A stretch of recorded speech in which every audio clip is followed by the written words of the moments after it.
अगर आपको पता चले कि आप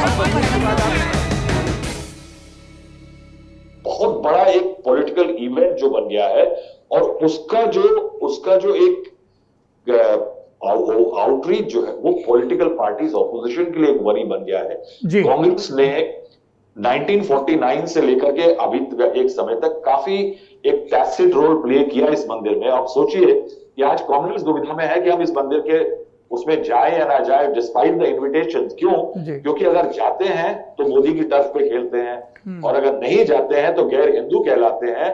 ऑलरेडी टीएमसी जैसी और सीपीएम जैसे उनके इंडिया के सहयोगी उन्हें कह दिया है कि साहब हम नहीं जा रहे हैं। तो आप जो बात है, ये तो इंडिया अलायंस को तोड़ के मंदिर के लिए जाएं, और नहीं जाए तो गैर हिंदू कहलाएं। जी, मैं ये आपने जो आखिरी बात कही, इसी से बात आगे बढ़ाता हूँ। साहिल जोशी हमारे साथ जुड़ रहे हैं मुंबई से। साहिल जी, भारतीय जनता पार्टी की तैयारी राम मंदिर आंदोलन के इर्द गिर्द और लोकसभा चुनाव को लेकर लगातार हम इस पर बातचीत कर रहे हैं। कांग्रेस किसी दुविधा में है या वो एक अलग प्लान के साथ, पोल प्लान के साथ आगे बढ़ रही है? आप नागपुर की उस रैली में भी मौजूद थे और महाराष्ट्र में गठबंधन की स्थिति भी देख रहे हैं, बताइए।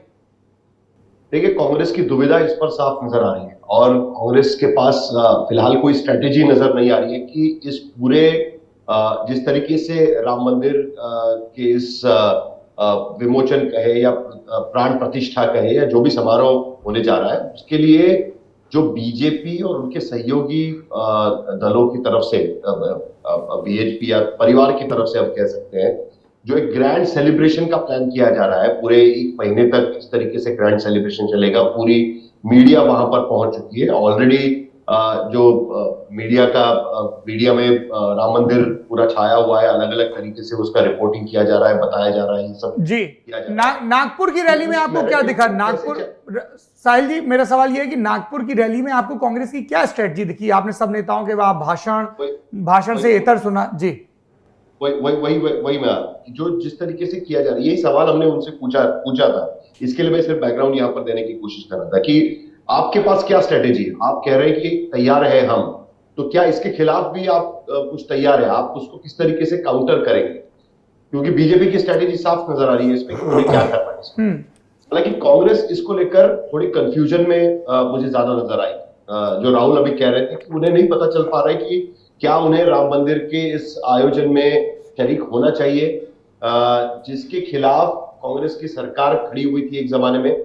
शिलान्यास को जो दरवाजे तो उन्होंने खोल दिए थे, लेकिन उसके बाद जिस तरीके से बाबरी मस्जिद का डिमोलिशन हुआ और उसके बाद आगे चीजें हुई, उसका कांग्रेस पॉलिटिकली उसका विरोध करती रही। और अब जब वहां पर वो चीजें हो रही है, तो क्या कांग्रेस को उसमें शामिल हो जाना चाहिए?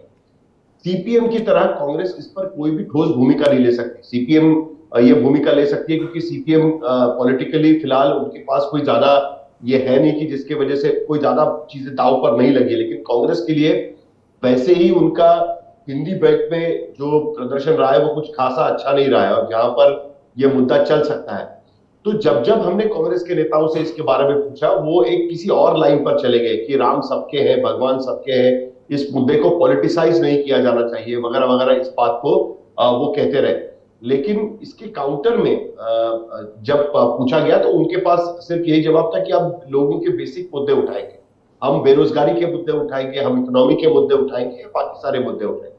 लेकिन जब एक नैरेटिव देश में चल रहा है, अभी हमें देखना है कि उसको जो आयोजन की बात राहुल कर रहे हैं, उसको एक्चुअली पब्लिक सपोर्ट कितना मिलता है। पॉलिटिकल सपोर्ट तो डेफिनेटली मिलेगा, पार्टी के कार्यकर्ता वहां पर इकट्ठा हो जाएंगे, लेकिन उसके काउंटर में क्या सचमुच में ये लोगों तक पहुंच पाएगा? और अगर पहुंचेगा तो उसके बदले में कांग्रेस उनके सामने क्या रहेगी? क्या राहुल गांधी की ये मणिपुर से मुंबई तक की यात्रा उसके लिए कारगर साबित हो सकती है? क्या इसका भी जवाब ठोस उनके पास नहीं है। जब वो आरएसएस और बीजेपी की आइडियोलॉजी पर सवाल उठा रहे, क्योंकि नागपुर की रैली में भी जो भाषण रहा उसमें उन्होंने उस आइडियोलॉजी के खिलाफ अपनी भूमिका रखी, लेकिन वो भूमिका रखते समय अगर वो दूसरी तरफ राम मंदिर के इस प्राण प्रतिष्ठा के समारोह में शामिल होते हैं, क्योंकि ये कल्चरल इवेंट तो रहा नहीं है, ये एक तरीके से पॉलिटिकल इवेंट भी है, और ऐसे में अगर वो उसमें शामिल होते हैं तो वो उसी आइडियोलॉजी को कहीं ना कहीं सपोर्ट तो नहीं कर रहे हैं, ये सवाल उसमें उठ सकते हैं। तो जो आइडियोलॉजी के नाम पर कांग्रेस एक भूमिका ले रही है, उसको वो छेद नहीं देना चाहते, और इसके लिए मुझे जो वहां पर एक चीज समझ में आई, वो इस पूरे आयोजन से दूर रहेंगे,